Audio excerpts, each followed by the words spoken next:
ए plus B 9, B plus C 10, C plus D, D plus E, E plus F, F plus G, G plus H, H plus आई।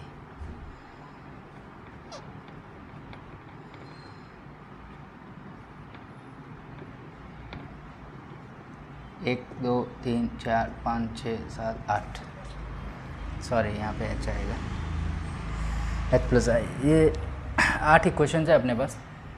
Identify करना है ए से लेके आई तक की value क्या होगी, और एक और कंडीशन गिवन है, ए से लेके आई तक की वैल्यू 1 से लेके 9 तक में डिस्टिंक्ट वैल्यूज़ होगी, मतलब किसी का भी वैल्यू रिपीट नहीं होगा। ये इक्वेशन है, आपको ट्राई करना है, फिर मैं इसका सॉल्यूशन करता हूँ।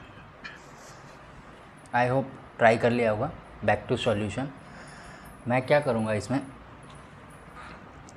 ए से लेके आई तक में 1 to 9 वैल्यू होगी, तो ये हम बहुत कम सोच पाते हैं कि ये इसको हम एज ए इक्वेशन कैसे यूज़ करें। तो इसको एज ए इक्वेशन यूज़ करने के लिए हम क्या करेंगे, ए प्लस बी अप टू आई तक को 1 से लेके 9 तक का सम करेंगे। इसमें क्या आएगा वैल्यू, और 9 × 10/2 45, इसका सम होगा 45।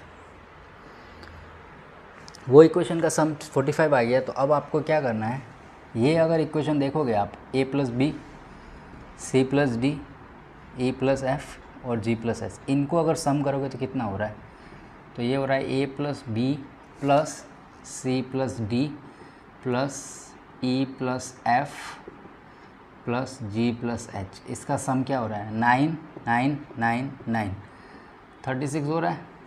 और यहाँ पे ए से आई तक का सम है 45।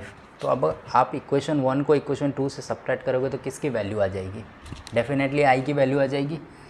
तो मैं इक्वेशन 1 इसको लिखता हूँ और इसको इक्वेशन 2 लिखता हूँ। तो इक्वेशन 1 माइनस इक्वेशन 2 गिव्स आई, और वो क्या गिव करेगा, 45 - 36, 45 - 36 क्या होगा, 9। सॉल्यूशन आ गया।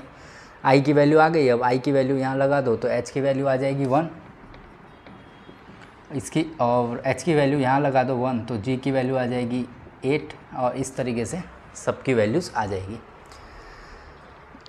तो अब दूसरा एक और ये तो हो गया पहला तरीका। अब मैं दूसरा तरीका बताता हूँ। इसमें अगर आपने ए से आई तक का निकाल ही लिया है 45, तो आप चाहो तो ए प्लस बी ना लेके सीधा ये ले लो, बी प्लस सी वाली इक्वेशन, ये वाली इक्वेशन 4 बार ले लो। क्या आ जाएगा इसमें, B plus C plus D, sorry D plus E, ऐसे करके यहाँ तक आ जाएगा आई।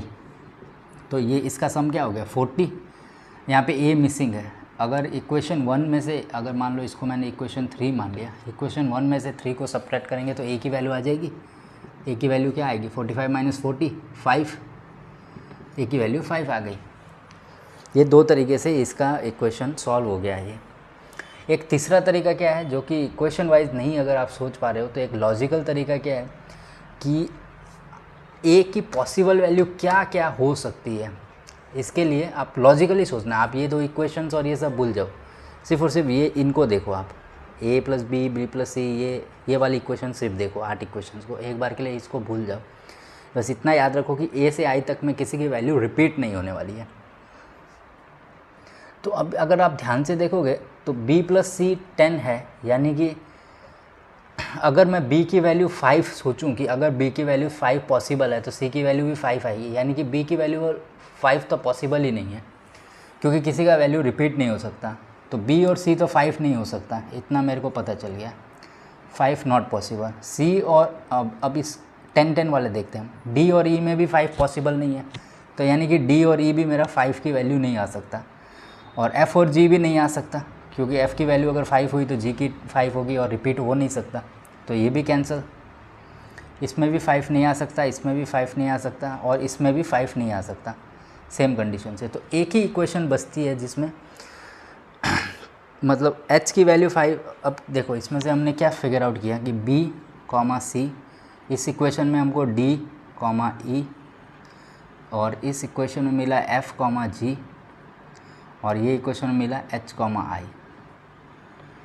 ये इनमें से कोई भी 5 की वैल्यू होल्ड नहीं कर पाएगा, क्योंकि दूसरे एक ये इक्वेशंस और ये कंडीशन की वजह से। तो बचता कौन है इसमें? ए बचता है।